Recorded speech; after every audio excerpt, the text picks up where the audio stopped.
కేటీఆర్ మాట్లాడిన వ్యాఖ్యలు ఢిల్లీలో కొన్ని మాట్లాడాడు. ఉమ్, వైఎస్ఆర్ కాంగ్రెస్ పార్టీ ఓడిపోయిందో, అసలు ఎన్ని సంక్షేమ పథకాలు చేసి ఓడిపోయిందో అనేది నాకు అర్థం కావట్లేదని మాట్లాడాడు. దాంతోపాటు ఆయన మాట్లాడింది షర్మిలని ఆవిడని పావుగా వాడుకొని జగన్మోహన్ రెడ్డిని ఓడిపించాడని చెప్పాడు. కేతిరెడ్డి ఎలా ఓడిపోయాడో తెలియలేదని చెప్పి మాట్లాడాడు. అంటే ప్రతి సమయంలో ప్రతి విషయంలోనూ ఆంధ్రప్రదేశ్ మీద చంద్రబాబు నాయుడు మీద విషం కక్కే ప్రయత్నం చేస్తున్నాడు కేటీఆర్. అంటే ఇప్పుడు అంటే ఏం చెప్తారు? కేటీఆర్ కి ఒక ఐడెంటిటీ క్రైసిస్ వచ్చింది. ఎవ్వరు కనీసం కేటీఆర్ అంటే ఇదివరకేమో ఓ ఓ ఓ కేటీఆర్ అన్నాడు అని అనుకున్నాడు ఈయన. ఇప్పుడు ఎవ్వరు కనీసం ఆ పక్కకెళ్ళి పోతుంటే కూడా ఎవ్వరు కూడా చూస్తలేరు కేటీఆర్ ని. So KTR is an identity crisis. So ఇంకోటి ఏంటిది అని అంటే అక్కడ ఇంకో విషయం ఏంటిది అంటే ఖచ్చితంగా జగన్మోహన్ రెడ్డికి అత్యంత ఆప్తుడు కేసీఆర్ గాని కేటీఆర్ గాని.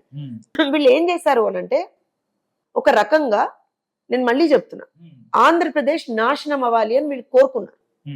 నేను తెలంగాణ వాదినైనా ఆంధ్రప్రదేశ్ నాశనం అవ్వాలని ఏ తెలంగాణ వాది కోరుకోడు. అట్లనే ఏ ఆంధ్ర ప్రజానికం కూడా తెలంగాణ నాశనం అవ్వాలని కోరుకో. ఎందుకంటే మనందరం కూడా అన్నదమ్ములాగా కలిసి బతుకుతున్న వాళ్ళమే. రాష్ట్రాలుగా ఏమన్నా విడిపోతుండొచ్చు కాక, అంతే కదా. అయితే వీళ్ళు ఏం చేసిండ్రు అని అంటే ఆ రకమైనటువంటి అండ్ ఇంకోటి వాళ్ళ ఎగ్జిస్టెన్స్ ఏంటి? సెంటిమెంట్ లేకపోతే వాళ్ళ ఎగ్జిస్టెన్స్ లేదు. సెంటిమెంట్ లేకపోతే వాళ్ళ ఎగ్జిస్టెన్స్ లేదు. ఎవరు కేటీఆర్ అని అడుగుతారు, ఎవరు కేసీఆర్ అని అడుగుతారు, నువ్వు ఏం చేసినవరా బై తెలంగాణకి అని అడుగుతారు. తెలంగాణ మీరు గమనించండి, తెలంగాణ అనేటువంటి పదాన్ని వాళ్ళ పార్టీ పేరులోంచి తీసేసినప్పుడే వాళ్ళ పతనం స్టార్ట్ అయింది. అంటే వాళ్ళ ఎగ్జిస్టెన్సే తెలంగాణ తోటి ఉన్నది వాళ్ళకి. సో అందుకని వాళ్ళు ఏంటంటే ఆ సెంటిమెంట్ ని రగిలిస్తేనే మేము బతుకుతాం అనుకుంటున్నారు. ఇక్కడ ఇంకొక విషయం, ఎవరా డ్రామా స్టార్, ఎవరు ధర్మవరం డ్రామా స్టార్ కేతిరెడ్డి, ఈ డ్రామా ఆర్టిస్ట్ వచ్చి ఆ డ్రామా ఆర్టిస్ట్ ని ఎండార్స్ చేస్తాడట. Good morning Dharmavaram. అవునరా నాయన, మా సత్యకుమార్ గారు ఎంత మంచి ట్వీట్ పెట్టారు. అవునరా నాయన, నువ్వు ధరణితో ఎన్ని అక్రమాలు అయితే చేసావో, ధరణి లేకుండానే అంతకన్నా అక్రమాలు చేసినటువంటి ధీరుడు శూరుడు ఈ కేతిరెడ్డి, షబ్బాష్ మంచిగా ఎండార్స్ చేస్తున్నావు అన్నాడు. అంటే ఇక్కడ ఇంకో విషయం, ఇంత మాట్లాడుతున్నటువంటి కేటీఆర్ కి గత 5 సంవత్సరాల్లో నడి రోడ్డు మీదకి వచ్చి ఉద్యమాలు చేసినటువంటి ఎంతో మంది ఆంధ్రప్రదేశ్ రాష్ట్రంలో కనబడలే. ఆడపిల్లలకి సంబంధించి వాళ్ళ మాన ప్రాణాలని హరిస్తుంటే వీళ్ళకి కనపడలే.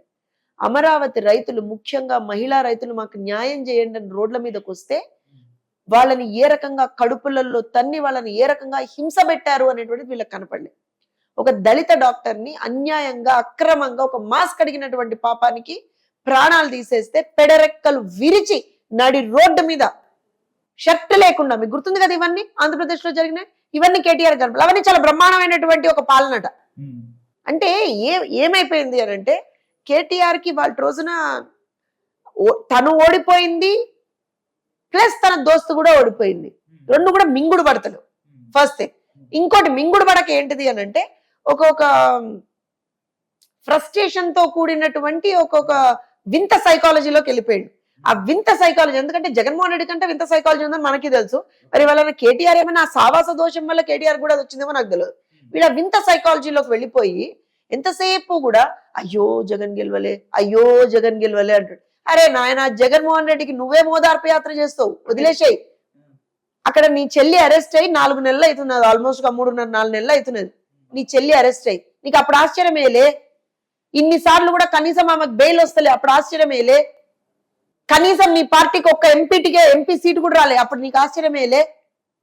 వీటన్నిటికేం ఆశ్చర్యం వేస్తలేదట. కానీ జగన్మోహన్ రెడ్డి ఓడిపోయినందుకు మాత్రం అసలు ఎనలేని ఆశ్చర్యం వేస్తుందట. నిజంగా నాకు వాళ్ళ దోస్తానా చూస్తుంటే ముచ్చటేస్తున్నది. ఫెవికాల్ కా ఏమంటారంటే ఫెవికాల్ కా జోర్ కా మజబూత్ బంధనే అన్నట్టున్నది వాళ్ళది. ఇక్కడ ఇంకొక విషయం చెప్తాను. మీరు చెల్లెల గురించి మాట్లాడారు. జగన్మోహన్ రెడ్డి అనేటువంటి ఒక వ్యక్తి, కేటీఆర్ అనేటువంటి ఒక వ్యక్తి, వీళ్ళకి నిజంగా కూడా తోబుట్టువుల మీద ఏమన్నా ప్రేమ ఉందా అంటే ఒక పెద్ద క్వశ్చన్ మార్క్ అండి. పెద్ద క్వశ్చన్ మార్క్. రాజకీయాలకు అతీతంగా మాట్లాడతాను. షర్మిలకి సంబంధించి చాలా సందర్భాల్లో ఎంత నీచంగా జగన్మోహన్ రెడ్డి మాట్లాడిచ్చాడు అని కూడా మనం చూసాం.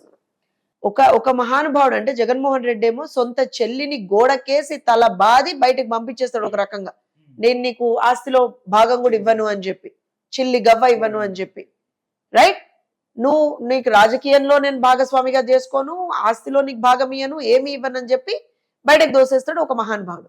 ఇంకో మహానుభావుడు చెల్లెలు అరెస్ట్ అయ్యి ఒక లిక్కర్ స్కామ్ లో అరెస్ట్ అయ్యి ఢిల్లీలో తిహార్ జైలు. తీహార్ జైల్లో ఉంటే కనీసం గత 3.5-4 నెలలుగా 4 నెలలు అయింది, 3.5 months అయితే అవుతుంది నాకు తెలిసి, ఆల్మోస్ట్ మోర్ దెన్ 100 days.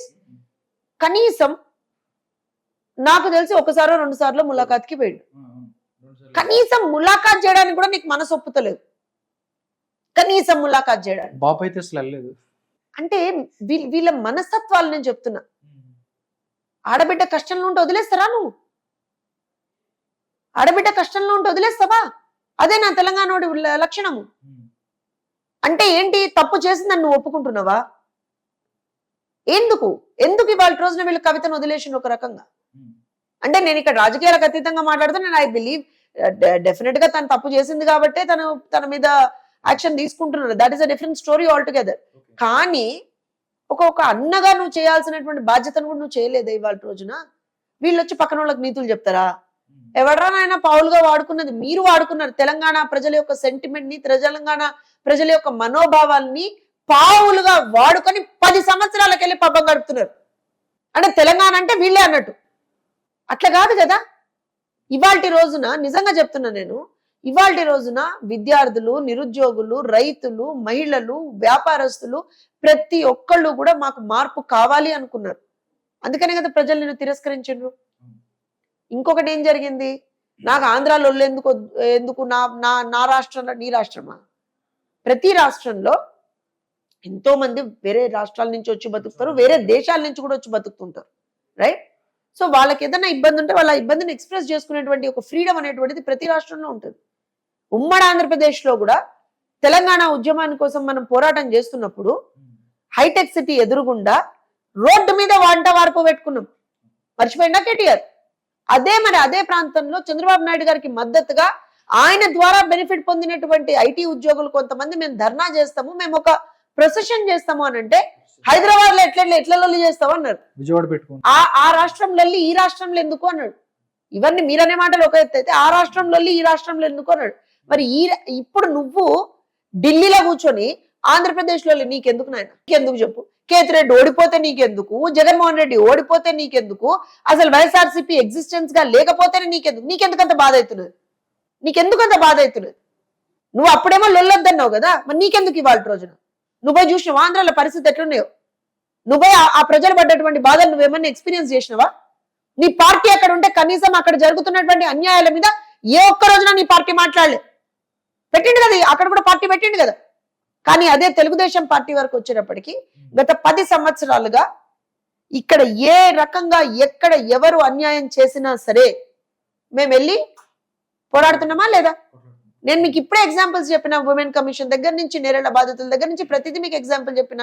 ఇంకొక విషయం చెప్తా నేను, ఇవాటి రోజున ఎవరైతే తెలుగుదేశం పార్టీ తెలంగాణలో ఉండద్దు అని కోరుకుంటున్నారో వాళ్ళకే చెప్తున్నా, సూటిగా చెప్తున్నా, బిడ్డ తెలంగాణ ప్రాంతంలో తెలుగుదేశం పార్టీ జెండా రెపరెపలాడుతుంది.